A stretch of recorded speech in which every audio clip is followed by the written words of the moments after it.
I, 34M, am a planner. My wife, Clara, 33F, and I are a team, which is why the last few years have felt like trying to solve a puzzle with pieces that actively fight you. The pieces are my in-laws, Gregory, 62M, and Helen, 60F. They've always been involved. When our son, Leo, was born 2 years ago, their involvement escalated to non-negotiable demands. Everything from the brand of diapers we used to the preschool they had pre-selected for him. We were expected at their house for dinner 3 times a week. Our lives were becoming a satellite orbiting their world. Attempts to set boundaries were met with smiles but we're family. This is what's best. The breaking point came a month ago. I was offered a dream job in software development, a senior position at a fantastic company 2,000 miles away. For Clara, a graphic designer who works remotely, and for me, it was a no-brainer. It was the fresh start we desperately needed. We made the mistake of telling them in person. Absolutely not, Gregory said, putting his fork down. You will turn it down? Leo needs his family. He needs his grandparents. Helen added, we have a vision for this family, and it doesn't involve you dragging our daughter and grandson across the country on a whim. The conversation ended with Gregory standing up, his voice low. Let me make this simple. You will do things our way. You will stay here, but there will be consequences. You will find that life becomes very, very difficult if you choose to disrespect us. Clara was shaken, but I saw the same fire in her eyes that I felt in my gut. The ultimatum wasn't a threat. It was a gift. It was the final, undeniable proof that we had to get out.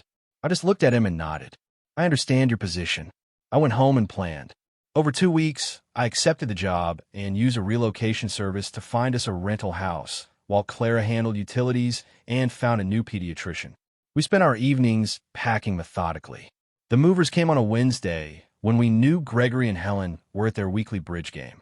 We packed our cars, left the keys to our old rental on the counter, and started driving. That night, in a hotel a few states away, Clara posted a single picture on Facebook, a photo of a highway sign for a state hundreds of miles from our old home, captioned, "And so the adventure begins. Hashtag new beginnings." We didn't tag them. We didn't have to. 30 minutes later, the calls began. We let them all go to voicemail. The consequences had started. But this time we were ready. Update 1. 1 week later. Things escalated, as predicted. The barrage of calls and texts was insane. Voicemails ranged from Helen's tearful, "How could you do this to us? You've stolen our grandson," to Gregory's cold, "You have made a grave error. Call me immediately." They roped in Clara's younger sister, Maya, as their messenger, who claimed her parents were telling everyone we'd had a psychotic break and joined a cult. This smear campaign is their main weapon. My own parents, who are thankfully supportive, confirmed Gregory has been calling anyone who will listen to spin his tale of the patriarch whose ungrateful daughter and manipulative son-in-law have selfishly ripped his family apart. He conveniently leaves out the part about his ultimatum. We arrived at our new house on Saturday. The air feels cleaner here. We are on our own, and the quiet is incredible. No surprise drop-ins. No passive-aggressive comments. Just us. But we're not naive. This is just the opening salvo. Update 2. 3 weeks later. They got dirtier. They've moved on from emotional pleas to active sabotage. I got a call from HR last week.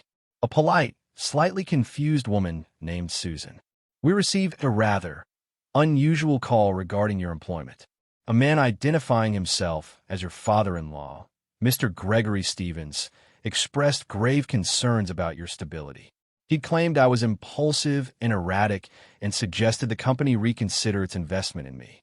Fortunately, when I accepted the offer, I gave my new boss a professional heads up.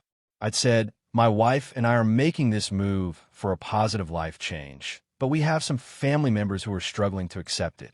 I apologize in advance for any potential drama." I explained the situation calmly to Susan, telling her about the ultimatum. She was quiet for a beat, then said, "Thank you for your transparency. Let me be clear. A person's family drama has no bearing on their employment here. Consider the matter closed." Gregory's attempt to paint me as unstable backfired, only proving my point. The smear campaign escalated. They created a private Facebook group, Concern for Clara and Leo, and a cousin sent us screenshots. It's a cesspool of curated lies. Helen posts old pictures of her, and Leo captioned, "I wonder if my grandson even remembers me." Gregory writes long posts about the sanctity of family and how outside influences have corrupted his daughter. It was a clear attempt to isolate us. So it was time to respond. I spent an evening compiling a small digital dossier. Not emotional, just facts. Asterisk a timeline of their overstepping in the last year. Asterisk the ultimatum, with Gregory's exact words. Asterisk a summary of Gregory's attempt to interfere with my job. Asterisk screenshots from their concern group. Asterisk a concluding paragraph from Clara and me stating we chose our family's autonomy over their control and will not subject our son to their hostility. I didn't blast it publicly. I sent a single password-protected link to 15 key people, the Saint aunts, uncles, and family friends being fed the poison. The subject line was the truth about our move. The fallout was immediate. 2 aunts left the concern group within an hour. A cousin texted Clara, "Wow, just wow. Your dad's story left a lot out. We get it. We didn't just defend ourselves. We shattered their narrative with cold, hard facts. They've been quiet for 3 days now. I'm sure they're regrouping, but their power was in perception. That perception is gone." Final update, 6 months later. Life has a way of moving on when you're not caught in a whirlpool. Our new life is peaceful. Leo is thriving. I love my job, and we're building our own traditions. The silence from the in-laws didn't last, but their tactics became desperate. After the dossier made the rounds, their support within the family crumbled, leaving them with only true believers like Maya. Their final big play came 2 months ago. They flew out here unannounced. I saw them through the peephole, Gregory in a blazer, Helen clutching her purse, Maya standing behind them. I didn't open the door. I texted Gregory. Showing up unannounced is not acceptable. You need to leave. I could hear him sputtering, "Leo, open this door. We are not leaving until we see our grandson." Clara was already on the phone, not with them, but with the local non-emergency police line. She calmly explained that estranged family members were refusing to leave our property. The arrival of a patrol car did more to explain the situation than any argument ever could. I explained our history to the officer and showed him the text I had just sent. The officer told them they had to leave. Gregory started to argue, but the officer cut him off. "Sir, this is their private residence. If you don't leave now, it will be criminal trespassing." Defeated, they shuffled back to their rental car. Maya shot me a look of pure hatred. Gregory just looked old and powerless. They flew home the next day. That was the end. The grand gesture failed. We hear through the grapevine they're miserable, having alienated most of the family who saw the truth. Their authority is gone. The revenge wasn't loud or explosive. It was letting their entitlement crash against the wall of reality. They gave us an ultimatum, assuming we would cave. Every consequence they threatened, we turned back on them with simple, documented truth.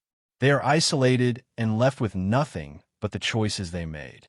And for us, we have everything we need. Time to move forward.